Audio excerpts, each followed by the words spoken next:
السلام علیکم ورحمۃ اللہ وبرکاتہ۔ الحمدللہ ہم غنہ کے مراتب پڑھ رہے تھے، یعنی کہ غنہ کس کس قسم کا ہوتا ہے۔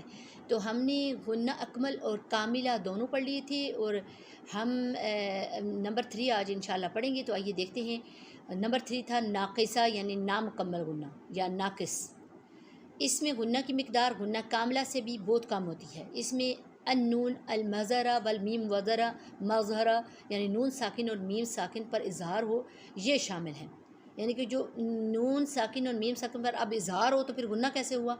اس لیے غنہ ہوا کہ میم اور نون کا اصل مخرجی خیشوم ہے، یہ ان پہ غنہ لازمی ہوتا ہے، لیکن جو اظہار والے ہوتے ہیں ان پر کم ہوتا ہے۔ النون المظہرہ والمیم المظہرہ، یعنی کہ نون اور میم جو ہیں ان پر جو اظہار ہوتا ہے، اور یہ نون اور میم کے جو خیشوم ہے اس کا مخرج، اس کی وجہ سے ان پر جو غنہ ہوتا ہے، یعنی کہ بہت کم نہ ہونے کے برابر۔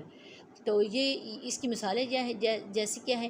کتاب احکمت، کتاب احکمت، کتاب بن ناک کے پھانسے میں چل جاتی ہے آواز۔ اسی طرح من ہو۔ تو اس کے بعد انکس غنہ، اس میں نون اور میم متحرک شامل ہیں جن پر شد نہ ہو۔ شد والے تو قوی غنے والے ہوتے ہیں۔ وداؤٹ شد کی جو نون اور میم ہیں وہ انکس غنہ میں شامل ہوتے ہیں۔ غنہ کی 4 اقسام تھی: اکمل، کامل، ناقص یا ناقصہ، اور یا نامکمل، اور انکس۔ اس میں نون اور میم نمبر 4 جو ہے اس میں متحرک شامل ہیں جن میں شد نہ ہو، جیسے وہ عامیلو، کیوں کہ اس میں میم آ رہی ہے، میم کے نیچے زیر ہے۔ متحرک کا کیا مطلب ہوتا ہے؟ زبر زیر پیش۔ تو نون متحرک ہے، نعمت، نعمت، نون کے نیچے۔ اور کیوں یہ غنے ہیں؟ اس لیے کہ یہ تو نہ ہونے کے برابر۔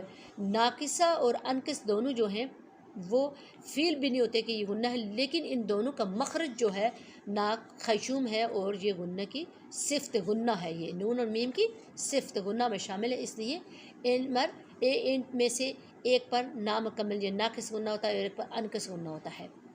تو آج کے لیے بس اتنا ہی کافی۔ السلام علیکم ورحمۃ اللہ وبرکاتہ۔